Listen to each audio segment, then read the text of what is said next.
بسم اللہ الرحمن الرحیم۔ السلام علیکم۔ یہ کتاب آپ کے لیے کاشانہ بصیرت کے یوٹیوب چینل کی جانب سے ریکارڈ کی جا رہی ہے۔ اب ہم کتاب تذکرۃ الاطہار کا پارٹ نمبر 34 پڑھیں گے۔ ابو الحسن موسیٰ کاظم علیہ السلام کچھ دلائل اور آپ کی آیات و علامات اور معجزات کا ذکر کا بقیہ حصہ پڑھتے ہیں۔ نمبر 3، احمد بن مہران نے محمد بن علی سے، اس نے ابو بصیر سے روایت کی ہے۔ وہ کہتا ہے کہ میں نے ابو الحسن موسیٰ بن جعفر سے عرض کیا، آپ پر قربان جاؤں، امام کو کن چیزوں سے پہچانا جاتا ہے؟ آپ نے فرمایا کہ بہرحال ان میں سے پہلی یہ ہے کہ اسے اس چیز سے پہچانا جاتا ہے جو اس کے باپ کی طرف سے اس کے متعلق پیش ہو اور وہ اس کی نشاندہی کرے تاکہ وہ حجت قرار پائے، اور دوسری یہ کہ اس سے سوال کیا جائے تو وہ جواب دے، اور جب اس سے خاموشی اختیار کی جائے تو وہ خود بخود بتائے، اور جو کل کو ہونے والا ہے اس کی خبر دے اور لوگوں کے ساتھ ہر زبان میں گفتگو کر سکے۔ پھر فرمایا، اے ابو محمد، میں تجھے یہاں سے اٹھنے سے پہلے ایک علامت دوں گا۔ بس میں زیادہ دیر نہیں ٹھہرا تھا کہ اہل خراسان میں سے ایک شخص آپ کی خدمت میں حاضر ہوا، اور اس خراسانی نے آپ سے عربی میں گفتگو کی اور ابو الحسن نے اسے فارسی میں جواب دیا، تو خراسانی نے جو عرض کیا، خدا کی قسم مجھے فارسی بولنے میں کوئی چیز مانے اور رکاوٹ نہ تھی، مگر میرا یہ گمان تھا کہ آپ فارسی زبان اچھے طریقے سے نہیں جانتے۔ تو آپ نے فرمایا، سبحان اللہ، اگر میں تمہیں اچھی طرح جواب نہیں دے سکتا تو پھر مجھے تم پر کیا فضیلت ہے کہ جس کی وجہ سے میں امامت کا مستحق ہوں؟ پھر آپ نے فرمایا کہ اے ابو محمد، امام پر لوگوں میں سے کسی کی کلام و زبان مخفی نہیں ہوتی، اور نہ ہی پرندوں کی زبان، اور نہ ہی کسی ایسی چیز کی زبان کے جس میں روح ہے۔ نمبر 4، عبداللہ بن ادریس نے ابن سنان سے روایت کی ہے کہ ہارون رشید نے علی بن یقطین کی عزت و اکرام بڑھانے کے لیے ایک دن کچھ کپڑے بھیجے کہ جن میں ایک ریشم و اون سے بنا ہوا سیاہ رنگ کا جبہ بھی تھا کہ جو بادشاہوں کے لباس میں سے تھا، کہ جسے سونے کے تاروں سے وزنی اور قیمتی بنایا گیا تھا۔ تو علی بن یقطین نے وہ اکثر کپڑے موسیٰ بن جعفر کی خدمت میں بھیج دیے، اور ان میں سے وہ جبہ بھی تھا، اور ان کے ساتھ اس مال کا بھی اضافہ کیا جو اپنے دستور کے مطابق اس نے تیار کیا تھا، کہ جسے اپنے مال کے خمس میں سے بھیجا کرتا تھا۔ پس یہ اموال جب ابو الحسن کی خدمت میں پہنچے تو آپ نے باقی مال اور کپڑے تو قبول کر لیے، لیکن وہ جبہ قاصد کے ہاتھ علی بن یقطین کو واپس بھیج دیا، اور انہیں لکھا کہ اس کو حفاظت سے رکھو اور اسے اپنے ہاتھ سے نہ جانے دو، کیونکہ عنقریب تم پر ایک ایسا وقت آئے گا جب تجھے اس کی ضرورت ہوگی۔ تو علی بن یقطین اس جبے کے واپس کرنے پر شک میں پڑ گئے، اور ان کی سمجھ میں نہیں آتا تھا کہ اس کا سبب کیا ہے، اور انہوں نے وہ جبہ محفوظ کر کے رکھ دیا۔ چند دنوں بعد علی بن یقطین اپنے ایک خاص نوکر پر ناراض ہوئے اور اسے نوکری سے برطرف کر دیا، اور اس ملازم کو پتہ تھا کہ علی بن یقطین حضرت ابو الحسن موسیٰ کی طرف مائل ہے، اور وہ اس بات سے واقف تھا، جو ہر موقع پر وہ مال اور لباس اور دیگر اکرام و احترام آپ سے کرتا تھا۔ تو اس نے ان کی چغلی ہارون کو کی اور کہا کہ یہ موسیٰ بن جعفر کی امامت کے قائل ہے، اور ہر سال اپنے مال کا خمس انہیں بھیجتے ہیں، اور وہ جبہ بھی اس نے انہیں بھیج دیا تھا جو کہ فلاں وقت امیر المومنین نے ان پر کرم فرماتے ہوئے دیا تھا۔ تو رشید اس سے آگ بگولا ہو گیا اور اس سے سخت غصہ آیا، اور رشید کہنے لگا، میں ضرور ان واقعات کا انکشاف کروں گا، اگر معاملہ اسی طرح ہوا جس طرح تو نے بیان کیا تو میں اس کی جان لے لوں گا۔ اور اسی وقت کسی کو علی بن یقطین کے حاضر کرنے کے لیے بھیجا۔ جب علی اس کے سامنے آ کھڑے ہوئے تو ان سے کہنے لگا کہ وہ جبہ کہاں ہے جو میں نے تمہیں پہنایا تھا؟ تو انہوں نے کہا کہ امیر المومنین وہ ایک مہر شدہ ظرف میں میرے پاس رکھا ہے، اور میں نے اس کو خوشبو میں محفوظ رکھا ہوا ہے۔ جب میں صبح کو اٹھتا ہوں تو وہ ظرف کھول کر تبرک کے طور پر اسے دیکھتا ہوں اور اس کا بوسہ لیتا ہوں، اور پھر اسے اس کی جگہ پر رکھ دیتا ہوں، اور جب شام ہوتی تو پھر بھی ایسا کرتا ہوں۔ رشید کہنے لگا کہ اس کو اسی وقت حاضر کرو۔ علی نے کہا، جی ہاں اے امیر المومنین۔ پس انہوں نے خادم کو بلایا اور اس سے کہا کہ میرے گھر کے فلاں کمرے کی طرف جاؤ اور میرے خزانچی سے اس کی چابی لو، اور اس کو کھول کر فلاں کمرے کو کھولو، اور اس میں جو مہر شدہ ظرف رکھا ہے اسے لے آؤ۔ بس تھوڑی دیر بعد وہ خادم وہ مہر شدہ ظرف لے آیا اور اسے رشید کے سامنے رکھ دیا۔ تو اس نے حکم دیا کہ اس کی مہر توڑ کر اسے کھولا جائے۔ جب کھولا گیا تو جبے کو اس کی حالت میں دیکھا کہ وہ لپٹا ہوا خوشبو میں ڈوبا ہوا ہے، تو رشید کا غصہ ختم ہو گیا۔ پھر اس نے علی بن یقطین سے کہا کہ رشد و ہدایت کے ساتھ واپس جاؤ، آئندہ میں ہرگز تمہارے متعلق کسی چغل خور کی تصدیق نہیں کروں گا۔ اور حکم دیا کہ اس کے ساتھ ایک اعلیٰ قسم کا انہیں انعام بھی دیا جائے، اور یہ فرمان جاری کیا کہ اس خادم کو کہ جس نے چغلی کی تھی 1000 کوڑے لگائے جائیں۔ پس تقریباً 500 کوڑے اسے لگے تھے کہ وہ مر گیا۔ نمبر 5، محمد بن اسماعیل نے محمد بن فضل سے روایت کی ہے، وہ کہتا ہے کہ ہمارے اصحاب کے درمیان وضو میں مسح کے بارے میں روایت میں اختلاف ہو گیا، کیا وہ انگلیوں سے پاؤں کے درمیان والی ابھری ہوئی جگہ تک ہے یا پاؤں کی اس ابھری ہوئی جگہ سے انگلیوں تک ہے؟ تو علی بن یقین نے ابو موسیٰ کی خدمت میں خط لکھا کہ میں آپ پر قربان جاؤں، ہمارے اصحاب نے دونوں پاؤں کے مسح میں اختلاف کیا ہے، اگر آپ مناسب سمجھیں تو اپنے خط سے مجھے لکھ کر بھیجیں کہ جس پر میں عمل کروں، انشاءاللہ اسی پر عمل کروں گا۔ پس ابو الحسن نے جو کچھ تو نے وضو میں اختلاف کے بارے میں ذکر کیا میں نے سمجھ لیا ہے، اور وہ چیز جس کا اس بارے میں تمہیں حکم دیتا ہوں وہ یہ ہے کہ تم 3 مرتبہ کلی کرو، اور 3 مرتبہ ناک میں پانی ڈالو، اور 3 مرتبہ اپنا منہ دھو، اور اپنی داڑھی کے بالوں کے درمیان خلال کرو، اور اپنے ہاتھ انگلیوں سے کوہنیوں تک دھو، اور سارے سر کا مسح کرو، اور کانوں کے اوپر اور اندر والے حصے کا مسح کرو، اور 3 مرتبہ اپنے پاؤں کو اور پاؤں کی ابھری ہوئی جگہ تک دھو، اور اس کی مخالفت کر کے کچھ اور نہ کرنا۔ تو جب علی بن یقین کو خط ملا تو جو امام نے اس میں لکھا تھا کہ اس سے انہیں تعجب ہوا کہ جس کے خلاف پوری جماعت شیعہ کا اجماع و اتفاق ہے، پھر انہوں نے کہا کہ میرے مولا بہتر جانتے ہیں جو کچھ انہوں نے فرمایا ہے، اور میں آپ کے حکم کی اطاعت کروں گا۔ لہٰذا وہ اسی طریقے سے وضو کرتے تھے اور اس کی مخالفت کرتے تھے کہ جس پر تمام شیعہ ابو الحسن کے حکم کی اطاعت کرتے تھے۔ اسی دوران علی بن یقین کی رشید کے یہاں چغلی اور شکایت ہو گئی اور کہا گیا کہ وہ رافضی اور آپ کا مخالف ہے۔ تو رشید نے اپنے کسی خاص حواری سے کہا کہ میرے پاس علی بن یقین کی بہت سی شکایات آئی ہیں، اور یہ اتہام کہ وہ ہمارا مخالف ہے اور وہ رافضیت کی طرف مائل ہے، اور میں نے اپنی خدمت میں اس کی کوئی کوتاہی نہیں دیکھی ہے، اور میں تو کئی دفعہ اس کا امتحان بھی کر چکا ہوں، بس اس سے وہ چیز ظاہر نہیں ہوئی کہ جس سے اسے متہم کیا گیا ہے، اور میں چاہتا ہوں کہ اس کا امتحان اس طریقے پر کروں کہ اسے معلوم نہ ہو اور وہ بچاؤ کی کوئی صورت نہ نکال سکے۔ تو اسے کہا گیا کہ اے امیر المومنین، رافضی اہل سنت کے ساتھ وضو میں مخالف ہیں، اور وہ اس میں تخفیف یعنی کم دھونے اور پاؤں نہ دھونے کے قائل ہیں، لہٰذا اس کا امتحان کیجئے، اس کے وضو پر ایسے طریقے سے اطلاع حاصل کرے کہ اسے معلوم نہ ہونے پائے۔ تو رشید کہنے لگا بے شک اس طریقے پر اس کا معاملہ واضح ہوگا۔ پھر اس کو ایک مدت تک چھوڑے رکھا، پھر اپنے گھر میں کوئی کام اس کے ذمے لگا دیا، یہاں تک کہ نماز کا وقت آیا تو رشید دیوار کے پیچھے ایسی جگہ کھڑا ہو گیا کہ جہاں سے رشید انہیں دیکھ سکتا تھا، لیکن وہ رشید کو نہیں دیکھ سکتے تھے۔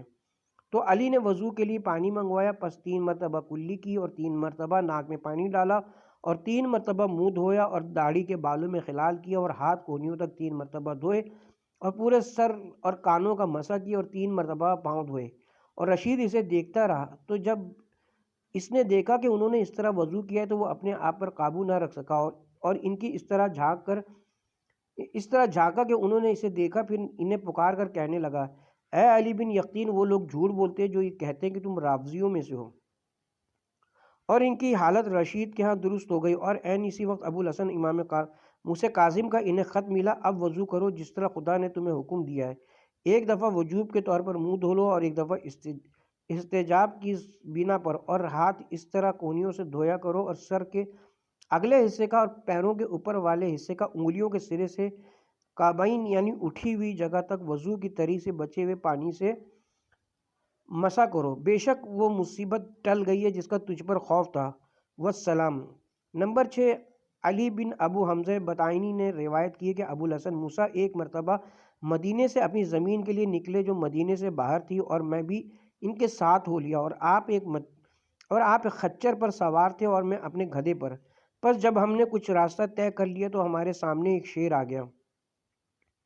میں ڈر کے مارے رک گیا، اور ابو الحسن بے پرواہی سے اس کی طرف آگے بڑھے، پس میں نے دیکھا کہ شیر ابو الحسن کے سامنے عاجزی اور ذلت کا اظہار کرنے لگا۔ ابو الحسن رک گئے جس طرح کان لگا کر اس کی گرج کی آواز سن رہے ہوں، اور شیر نے اپنا اگلا پاؤں خچر کی گردن پر رکھ دیا، اور میرا نفس اس سے محزون ہو رہا تھا، اور مجھے خوف ہو رہا تھا کہ شیر پھر راستے سے ایک طرف ہو گیا، اور اور حضرت ابو الحسن نے اپنا رخ قبلے کی طرف کیا اور دعا مانگتے رہے اور اپنے ہونٹوں کو حرکت دیتے تھے کہ جس کو میں نہیں سمجھ سکتا تھا۔ پھر آپ نے شیر کی طرف اشارہ کیا کہ چلے جاؤ، تو شیر کافی دیر تک گرجتا رہا اور ابو الحسن فرماتے رہے آمین آمین، اور شیر واپس چلا گیا، یہاں تک کہ ہماری نظروں سے اوجھل ہو گئے اور ابو الحسن اپنے رخ پر چل پڑے اور میں بھی آپ سے جا ملا۔ پس جب ہم اس جگہ سے دور نکل گئے تو میں نے آپ کے پاس جا کر عرض کیا کہ آپ پر قربان جاؤں، اس شیر کا کیا ماجرا تھا، اور میں تو خدا کی قسم ڈر رہا تھا جو اس کی آپ کے ساتھ کیفیت تھی۔ مجھے اس پر بڑا تعجب ہوا تو ابو الحسن نے مجھ سے فرمایا کہ وہ میرے پاس شکایت کرنے آیا تھا کہ اس کی شیرنی پہ بچے کی ولادت سخت ہو رہی ہے، اور اس نے مجھ سے سوال کیا کہ میں خداوند عالم سے دعا کروں کہ وہ اس کی تنگی کو دور کر دے، اور میں نے اس کے لیے دعا کی ہے اور میرے دل میں انفا ہوا ہے کہ وہ نر بچہ جنے گی۔ پس میں نے اسے اس کی خبر دی تو وہ کہنے لگا کہ آپ خدا کی امان و حفاظت میں جائیں، اور خدا آپ پر، آپ کی اولاد پر اور آپ کی کسی شیعہ پر کسی درندے کو مسلط نہ کرے۔ تو میں نے کہا آمین۔ اور آپ اس باب میں اخبار و روایت بہت ہیں، اور جو کچھ ہم نے سب ضبط کیا ہے اس میں کفایت ہے، اسی دستور کے مطابق جو ہم پہلے پیش کر چکے ہیں، اور اللہ تعالیٰ کا ہی یہ احسان ہے۔ آپ کے فضائل و مناقب اور خصائل کا ذکر جس کی وجہ سے آپ باقیوں سے ممتاز ہیں۔ ابو الحسن اپنے اہل زمانہ کے لحاظ سے سب سے بڑے عابد، فقیہ، سخی اور کریم النفس تھے۔ روایت ہے کہ آپ نماز تہجد پڑھتے تو اسے نماز صبح سے ملا دیا کرتے تھے، پھر تعقیبات میں مصروف رہتے، یہاں تک کہ سورج نکل آتا اللہ کے لیے سجدے میں جھک جاتے، اپنا سر دعا اور حمد و ثنا کرتے وقت نہیں اٹھاتے تھے یہاں تک کہ زوال شمس کا وقت ہو جاتا، اور آپ اکثر یہ دعا کرتے تھے خدایا میں موت کے وقت رہا تو آرام کا اور حساب کے وقت مہربانی کا سوال کرتا ہوں، اور اسے بار بار فرماتے تھے۔ اور آپ کی ایک دعا تھی تیرے بندے سے عظیم گناہ ہوئے ہیں، پس تیری طرف سے اچھی عفو و مہربانی ہے، اور آپ خوف خدا سے اتنا گریہ کرتے تھے کہ آپ کی ریش مبارک آنسوؤں سے تر ہو جاتی، اور آپ اپنے اہل خاندان اور رشتہ داروں میں سے سب سے زیادہ صلہ رحمی کرنے والے تھے۔ رات کے وقت مدینے کے فقراء کی دیکھ بھال کرتے، پس ان کے لیے زنبیل ٹوکری لے جاتے کہ جس میں سونا، چاندی اور درہم، آٹا اور کھجوریں ہوتی، پس یہ چیزیں ان کو پہنچاتے، لیکن انہیں یہ پتہ نہ چلتا کہ یہ چیزیں کہاں سے آئی ہیں۔ مجھے شریف ابو محمد حسن بن محمد بن یحییٰ نے خبر دی ہے، اور وہ کہتا ہے کہ ہم سے میرے دادا یحییٰ بن حسن بن جعفر نے بیان کیا کہ وہ کہتا ہے کہ ہم سے اسماعیل بن یعقوب نے بیان کیا، وہ کہتا ہے کہ ہم سے محمد بن عبداللہ بکری نے بیان کیا ہے، وہ کہتا ہے کہ میں مدینے میں قرض لینے کی تلاش میں آیا تو اس نے مجھے عاجز کر دیا، یعنی قرض کہیں سے نہ ملا۔ پس میں نے دل میں کہا کہ اگر ابو الحسن موسیٰ کے پاس جاؤں تو بہتر ہے تاکہ ان سے یہ شکایت کروں۔ پس میں آپ کے پاس مقام نقمی میں گیا، جہاں آپ کی زمین تھی، پس آپ میری طرف تشریف لائے، اور آپ کے ساتھ ایک لڑکا تھا اور اس کے پاس ایک چھلنی تھی کہ جس میں نیم پختہ گوشت کے ٹکڑے تھے، اور آپ کے ساتھ اور کوئی نہ تھا۔ پس آپ نے اور میں نے مل کر وہ گوشت کھایا، پھر آپ نے مجھ سے میری حاجت کے متعلق سوال کیا تو میں نے آپ سے اپنا واقعہ بیان کیا۔ پس آپ اندر چلے گئے اور تھوڑی دیر بعد باہر آئے اور اپنے غلام سے کہا تم چلے جاؤ۔ پھر آپ نے میری طرف ہاتھ بڑھایا اور مجھے ایک تھیلی دی جس میں 300 دینار تھے۔ اس کے بعد آپ اٹھ کھڑے ہوئے اور واپس چلے گئے، اور میں بھی وہاں سے اٹھا اور اپنے گھوڑے پر سوار ہو کر واپس آ گیا۔ مجھے خبر دی شریف ابو محمد حسن بن محمد نے اپنے دادا سے، جس نے اپنے کئی اصحاب اور مشائخ اساتذہ سے روایت کی ہے کہ ایک شخص عمر بن خطاب کی اولاد میں سے مدینے میں رہتا تھا جو حضرت ابو الحسن موسیٰ کو اذیت پہنچاتا اور جب آپ کو دیکھتا تو گالیاں بکتا اور حضرت علی کو برا بھلا کہتا۔ تو آپ کے کچھ ہم نشینوں نے آپ سے عرض کیا ہمیں اجازت دیجیے، ہم اس فاجر کو قتل کر دیتے ہیں۔ تو آپ نے انہیں سختی سے منع کیا اور بہت جھڑکا۔ پھر آپ نے عمری کے متعلق سوال کیا تو ذکر ہوا کہ وہ مدینے کی ایک طرف زراعت کرتا ہے۔ بس آپ سوار ہو کر اس کی طرف گئے اور اسے اس کے کھیت میں دیکھا تو آپ گدھے پر سوار اس کے کھیت میں چلے گئے۔ اس پر عمری چیخ و پکار کرنے لگا کہ ہماری زراعت کو خراب نہ کرو، لیکن حضرت اس کے کھیت کو رونتے ہوئے اس تک پہنچ گئے اور اس کے پاس اپنی سواری سے اتر کر بیٹھ گئے اور اس سے کشادہ روی سے پیش آئے اور ہنستے رہے اور اس سے فرمایا کہ تو نے اس زراعت پر کتنا خرچ کیا ہے؟ کہنے لگا کہ 100 دینار۔ آپ نے فرمایا کہ تجھے اس سے کتنی آمدنی کی امید ہے؟ وہ کہنے لگا کہ 200 دینار حاصل ہوں گے۔ راوی کہتا ہے کہ ابو الحسن نے ایک تھیلی نکالی جس میں 300 دینار تھے اور فرمایا یہ تیرا کھیت بھی اپنی حالت پر رہے اور خدا تجھے اس میں سے اتنا رزق دے کہ جتنے کی تجھے امید ہے۔ راوی کہتا ہے کہ پس عمری کھڑا ہو گیا اور اس نے آپ کے سر کا بوسہ لیا اور آپ سے سوال کیا کہ اس کی کوتاہی سے درگزر فرمائیں۔ پس ابو الحسن اس سے سامنے مسکراتے رہے اور واپس آ گئے۔ راوی کہتا ہے کہ آپ مسجد میں گئے اور وہاں عمری کو بیٹھے ہوئے دیکھا۔ جب اس نے آپ کو دیکھا تو کہنے لگا کہ خدا بہتر جانتا ہے کہ جہاں اپنی رسالت کو قرار دیتا ہے۔ راوی کہتا ہے کہ اس کے ساتھ اس کی طرف کود پڑے اور کہنے لگے کہ تو بتا تیرا کیا معاملہ ہے، تو اس کے علاوہ کچھ کہا کرتا تھا۔ راوی کہتا ہے کہ اس نے کہا تم نے سن لیا ہے جو کچھ میں نے اب کہا ہے، اور وہ حضرت ابو الحسن کو گالیاں دینے لگا۔ پس وہ اس سے جھگڑتے تھے اور وہ ان سے الجھتا تھا، اور جب حضرت اپنے گھر واپس آئے تو آپ نے اپنے ان ہم نشینوں سے فرمایا کہ جنہوں نے آپ سے عمری کے قتل کرنے کی اجازت چاہی تھی کہ کون سی چیز بہتر تھی، جو تم نے ارادہ کیا تھا یا جو میں نے ارادہ کیا؟ میں نے اس کی اتنے مال سے اصلاح کر دی جو تمہیں معلوم ہے، اور اس سے اس کے شر اور بدی کی کفایت بھی کر لی۔ اہل علم کی ایک جماعت نے ذکر کیا ہے کہ حضرت ابو الحسن 200 سے 300 دینار تک بخش دیا کرتے تھے اور موسیٰ کی تھیلیاں ضرب مثل تھیں۔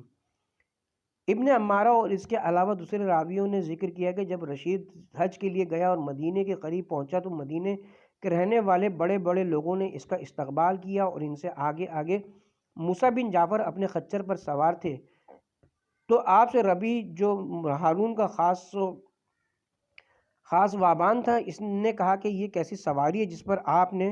امیر المومنین ہارون سے ملاقات کی ہے؟ اگر اس پر سوار ہو کر کسی کو تلاش کرنا چاہیں تو اسے نہیں پا سکتے، اور اگر کوئی آپ کو تلاش کرنا چاہے جب آپ اس پر سوار ہو تو نکل کر نہیں جا سکتے۔ تو آپ نے فرمایا کہ یہ گھوڑے کی متکبرانہ چال سے پست اور گدھے کی پستی سے بلند ہے، اور بہترین امور درمیانہ ہوتے ہیں، میان روی بہترین چیز ہے۔ کہتے ہیں کہ جب ہارون رشید مدینے میں داخل ہوا تو نبی کریم کی زیارت کے لیے گیا اور اس کے ساتھ اور لوگ بھی تھے۔ تو رشید رسول اللہ کی قبر مطہرہ کی طرف بڑھا اور کہنے لگا اللہ کے رسول اور چچا کے بیٹے تم پر سلام ہے، اور وہ اس سے دوسرے لوگوں کے سامنے اظہار فخر کرنا چاہتا تھا۔ تو حضرت ابو الحسن موسیٰ کاظم علیہ السلام قبر کی طرف تشریف لے گئے اور فرمایا السلام علیکہ یا رسول اللہ، السلام علیکہ یا اباتا، اللہ کے رسول اور اے ابا جان آپ پر سلام ہو۔ تو رشید کا چہرہ متغیر ہو گیا اور اس میں غیظ و غضب کے آثار ظاہر ہونے لگے۔ ابو زید نے روایت کرتے ہوئے کہا کہ مجھے عبد الحمید نے خبر دی، وہ کہتا ہے کہ محمد بن حسن نے ابو الحسن موسیٰ کاظم سے رشید کی موجودگی میں سوال کیا، اور وہ اس وقت مکے میں تھے کہ اس نے کہا کہ کیا محرم احرام باندھنے والے کے لیے جائز ہے کہ اس پر اس کے محمل کا سایہ ہو؟ تو حضرت کاظم نے فرمایا کہ اختیاری صورت میں یہ جائز نہیں ہے۔ تو محمد بن حسن نے کہا کہ کیا سائے کے نیچے اختیاری صورت میں چلنا جائز ہے؟ تو آپ نے فرمایا کہ ہاں۔ تو اس سے محمد بن حسن کے ہنسنے لگا۔ تو ابو الحسن نے فرمایا کہ کیا تم رسول اللہ کی سنت سے تعجب کرتے ہو اور اس کا مذاق کرتے ہو؟ آپ نے احرام کی حالت میں محمل کا سایہ ہٹا دیا تھا اور آپ سائے کے نیچے چلے جبکہ محرم تھے، اور اے محمد احکام خدا میں قیاس نہیں کیا جا سکتا، اور جو بعض احکام کا دوسرے احکام پر قیاس کرے وہ سیدھی راہ سے گمراہ ہے۔ پس محمد بن حسن خاموش ہو گیا اور وہ کوئی جواب نہ دے سکا۔ لوگوں نے ابو الحسن موسیٰ سے روایت کی اور بہت سی احادیث کی روایت کی، اور وہ جناب اپنے زمانے کے سب سے بڑے فقیہ تھے، جس طرح ہم پہلے پیش کر چکے ہیں۔ وہ کتاب خدا کے زیادہ حافظ و محافظ تھے، بڑی اچھی آواز میں قرآن کی تلاوت فرماتے تھے، اور جب آپ قرآن پڑھتے تو سننے والے محزون ہوتے اور آپ کی تلاوت سے گریہ کرتے تھے، اور مدینے کے کچھ لوگ آپ کو زین المتحجین دین تہجد گزاروں کی زینت کہا کرتے تھے۔ آپ کو کاظم کے لقب سے اس لیے لقب کیا گیا کیونکہ آپ نے غصے کو ضبط کرنے والے اور ظالموں کے ظلم پر صبر کرنے والے تھے، یہاں تک کہ انہی ظالموں کی قید و بند میں رہ کر شہید ہو کر کوچ کر گئے۔ آپ کی وفات کا سبب اور اس کی کچھ کیفیت۔ ہارون الرشید کے ابو الحسن موسیٰ کو گرفتار کر کے قید کرنے اور شہید کرنے کا سبب وہ ہے جسے احمد بن عبید اللہ بن عمار نے علی بن محمد نوفلی سے، اس نے اپنے باپ اور احمد بن محمد بن سعید اور ابو محمد حسن بن محمد بن یحییٰ سے نقل کیا ہے، جنہوں نے اپنے بزرگوں سے نقل کیا، اور انہوں نے کہا کہ موسیٰ بن جعفر کے گرفتار کرنے کا سبب یہ تھا کہ ہارون الرشید اپنے بیٹے کو جعفر بن محمد بن اشس کی گود میں قرار دیا، تو یحییٰ بن خالد بن برمک کو اس پر حسد آیا، اور اس نے دل میں کہا کہ اگر خلافت اس تک پہنچی تو میری اور میرے اولاد کی حکومت زائل ہو جائے گی، تو اس نے جعفر بن محمد کے خلاف مکر و حیلہ کیا، اور وہ جعفر امامت سے ائمہ اہل بیت کا قائل تھا، یہاں تک کہ یحییٰ نے اس تک آنا جانا شروع کیا، محبت و انس کا اظہار کیا، اور اکثر اس کے گھر میں آ جایا کرتے تھے۔ اس طرح تمام حالات سے واقف ہو کر اسے رشید کے سامنے پیش کرتا اور اس پر کچھ اپنے پاس سے لگاتا، جس سے رشید کے دل میں جرأ و قد پیدا ہوتی۔ پھر اس نے ایک دن اپنے کسی قابل وثوق شخص سے کہا کہ تم آل ابو طالب میں سے کسی شخص کو جانتے ہو جو وسعت اور خوش اخلاقی میں نہ ہو،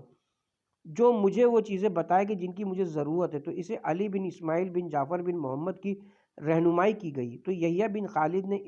نے اس کے پاس کچھ مال بھیجا، اور علی بن اسماعیل بن جعفر بن محمد سے حضرت امام موسیٰ کاظم مانوس تھے، اور اس سے صلہ رحمی فرماتے اور اس سے نیکی و احسان کرتے تھے۔ پھر یحییٰ بن خالد نے اس علی بن اسماعیل کی طرف کسی کو بھیجا جو انہیں رشید کے ہاں آنے کی دعوت دے اور اس سے احسان کرنے کا وعدہ کیا، تو اس نے یہ ارادہ کر لیا۔ جب اس کو جناب موسیٰ کاظم نے محسوس کیا تو اسے بلایا اور اسے فرمایا کہ اے بھتیجے، کہاں کا ارادہ ہے؟ وہ کہنے لگا کہ بغداد کا۔ آپ نے فرمایا کہ وہاں جا کر کیا کرو گے؟ تو وہ کہنے لگا کہ مجھ پر قرض ہے اور میں فقر و فاقہ میں بھی ہوں۔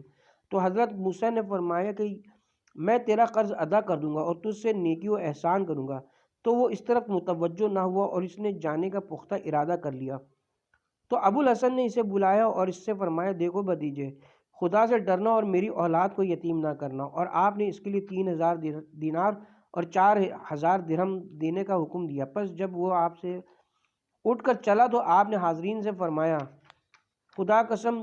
یہ ضرور میرے خون کے بہانے کی کوشش کرے گا اور میری چغلی کرے گا اور میری اولاد کو یتیم کرے گا۔ تو لوگوں نے آپ سے عرض کیا کہ ہم آپ پر قربان، تو آپ یہ جاننے کے باوجود اسے دے رہے ہیں اور اس پر صلہ رحمی فرما رہے ہیں۔ آپ نے فرمایا مجھ سے بیان کیا میرے باپ نے اپنے آباء و اجداد سے، اور انہوں نے رسول اللہ سے کہ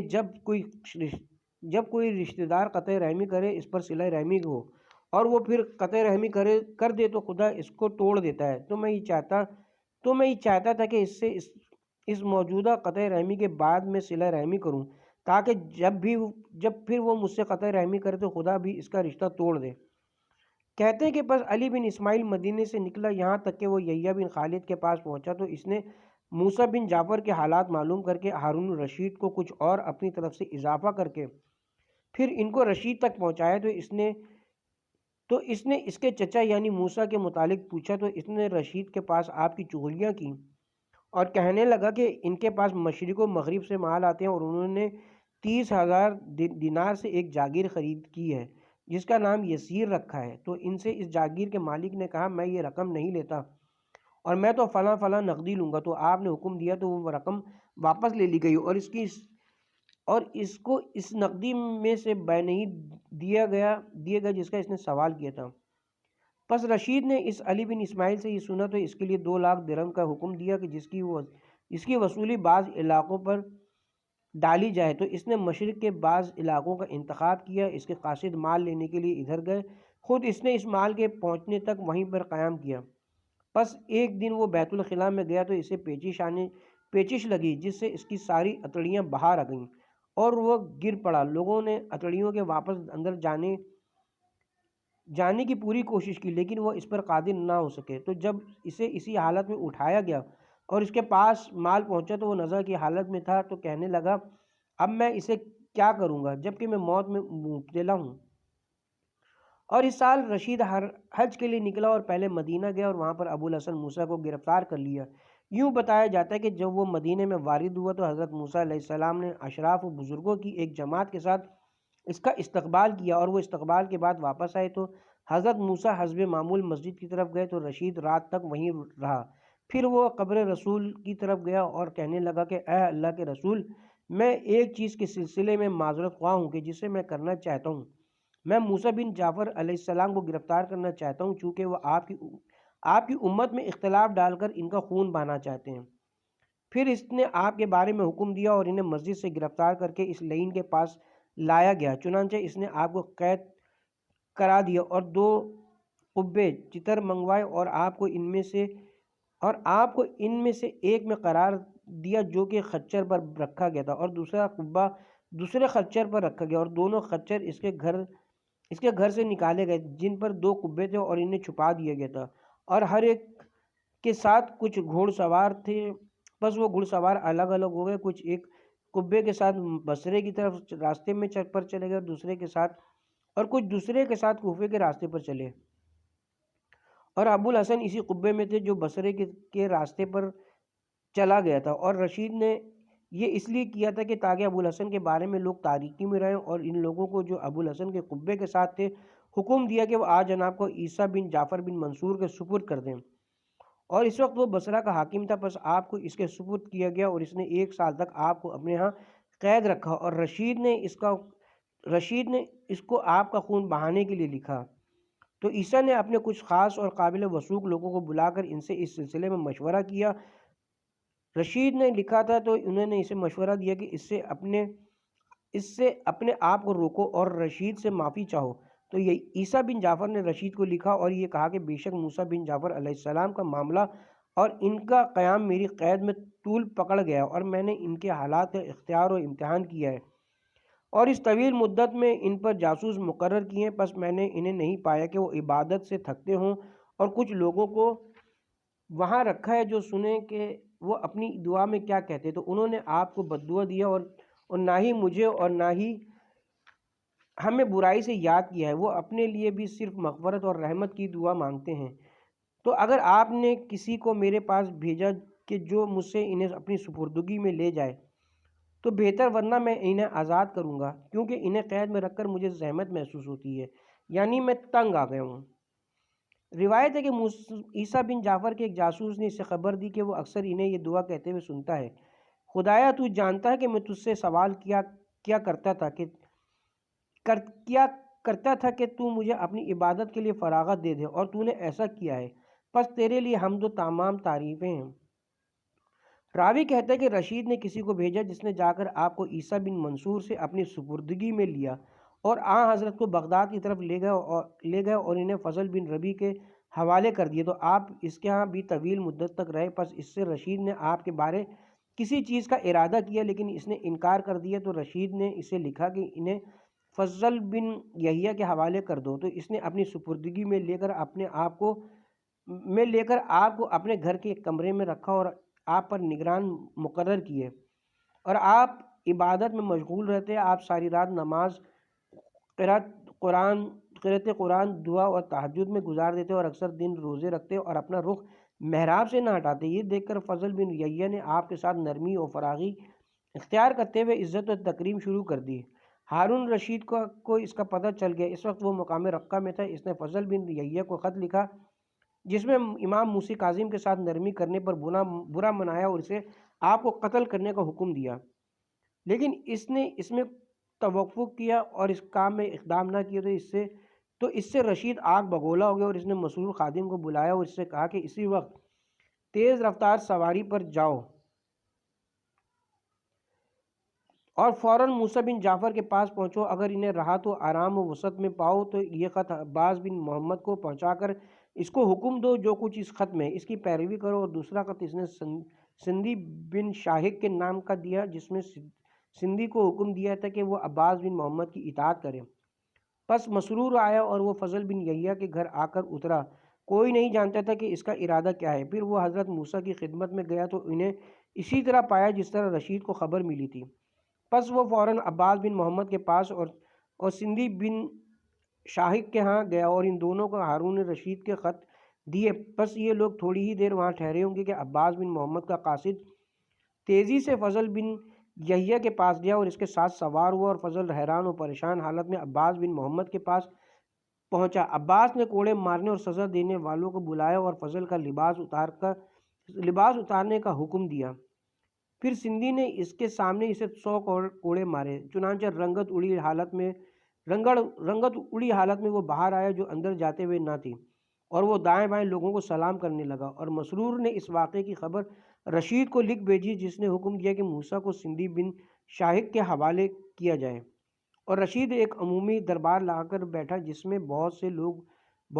تھے، اور کہا کہ اے لوگو، فضل بن یحییٰ نے میری نافرمانی اور میرے حکم کی خلاف ورزی کی ہے، اور میری رائے ہے کہ میں اس پر لعنت کروں۔ تم بھی اس پر لعنت کرو۔ تو ہر طرف سے لوگوں نے لعنت شروع کر دی، یہاں تک کہ وہ کمرے اور گھر لعنت کی صدا سے گونج اٹھے۔ یہ خبر فضل کے والد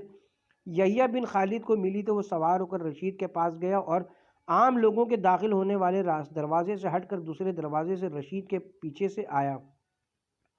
اور رشید کو اس کا شعور تک نہیں تھا۔ پھر اس سے کہا کہ اے امیر المومنین، میری طرف ملتفت ہو جائیے۔ رشید نے گھبرا کر اس کی طرف کان دھرے تو اس نے کہا کہ فضل نوجوان ہے اور میں اس چیز کی کفایت کروں گا۔ پس اس کا چہرہ کھل گیا اور خوش ہوا، اور لوگوں کی طرف رخ کر کے کہنے لگا، فضل نے کسی چیز میں میری نافرمانی کی تھی تو میں نے اسے عیبدار قرار دیا تھا، اب اس نے توبہ کر لی اور میری اطاعت کی طرف پلٹ آئے، پس اسے دوست رکھو۔ تو وہ کہنے لگے کہ ہم اس کے دوست ہیں جس کے آپ دوست ہیں، اور ہم اس کے دشمن ہیں جس کے آپ دشمن ہو، اور اب ہم اسے دوست رکھتے ہیں۔ پھر یحییٰ بن خالد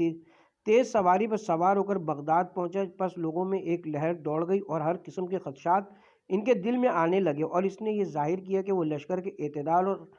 اعتدال اور عاملوں کے امور کی دیکھ بھال کے لیے یہاں آیا ہے، اور کچھ دن ان میں سے بعض امور میں مشغول رہا۔ پھر اس نے سندھی بن شاہق کو بلا کر حضرت کے بارے میں اسے کوئی حکم دیا، جس پر اس نے اطاعت کی۔ وہ یہ تھا کہ سندھی نے آپ کو دیے جانے والے اس کھانے میں زہر دے کر مارنے کی ذمہ داری لی۔ بعض کہتے ہیں کہ اس نے تازہ کھجوروں میں زہر دیے تو آپ نے ان میں سے کچھ کھائیں تو آپ نے زہر کو محسوس کیا۔ آپ 3 دن تک بخار میں مبتلا رہے، پھر تیسرے دن آپ کی شہادت ہوئی۔ جب حضرت موسیٰ کی وفات ہو چکی تو سندھی بن شاہق لعین آپ کے پاس فقہ اور بغداد کے بڑے لوگوں کو لے گیا، جن میں حشیم بن عدی وغیرہ بھی تھے۔ انہوں نے حضرت کے جسم کو دیکھا، اس پر کوئی زخم یا گلا گھونٹنے کا کوئی اثر نہ تھا، اور ان سے اس نے گواہی لی کہ حضرت اپنی موت سے مرے ہیں، اور انہوں نے اس پر گواہی دی، اور آپ کا جنازہ نکال کر بغداد کے پل پر رکھ دیا گیا، اور منادی نے ندا دی کہ یہ موسیٰ بن جعفر ہیں جو فوت ہو گئے ہیں، بس آ کر انہیں دیکھ لو۔ تو لوگ آپ کے چہرے کو بڑے غور سے دیکھتے تھے، اور حضرت فوت پڑے ہوئے تھے، اور کچھ لوگوں کا گمان حضرت موسیٰ کی زندگی میں ہی یہ تھا کہ وہ قائم منتظر ہیں، اور ان کے عرصہ قید کو انہوں نے وہ غیبت سمجھا جو حضرت قائم منتظر کے لیے ہے۔ پس یحییٰ بن خالد نے حکم دیا کہ آپ کے جنازے پر منادی کرا دی جائے کہ یہ موسیٰ بن جعفر علیہ السلام ہیں، جن کے بارے رافضیوں کا یہ گمان ہے کہ یہ وہی قائم آل محمد ہیں جو فوت نہیں ہوں گے۔ پس انہیں دیکھو۔ تو لوگوں نے آپ کی حالت فوتگی میں آ کر دیکھا، آپ کا جنازہ اٹھایا گیا اور آپ کو مقابر قریش میں باب التین میں دفن کیا گیا، اور یہ قبرستان ہمیشہ سے بنی ہاشم اور لوگوں میں سے اشراف اور بزرگوں کے لیے تھا۔ روایت ہے کہ جب آپ کا وقت وفات آئے تو آپ نے سندھی بن شاہق سے خواہش کی کہ آپ کو مدنی دوست آپ کے پاس موجود ہو، جو عباس بن محمد کے گھر مشرات القصب میں رہتا ہے، تاکہ وہ آپ کے غسل و کفن کا سامان کرے۔ سندھی کہتا ہے کہ میں نے آپ سے عرض کیا کہ آپ مجھے اجازت دیں کہ میں آپ کو کفن پہناؤں، تو آپ نے انکار کر دیا اور فرمایا ہم ایسے اہل بیت ہیں جن کی عورتوں کا حق مہر پہلی مرتبہ حج کرنے کا زیادہ رہا، اور ہم میں سے جو فوت ہو اس کا کفن ہمارے پاک و پاکیزہ اموال میں سے ہوتا ہے، اور میرے پاس کفن موجود ہے، اور میں یہ چاہتا ہوں کہ میرے غسل اور میری تجہیز میرا فلاں دوست کرے۔ چنانچہ یہ کام اسی کے سپرد کر دیا گیا تھا۔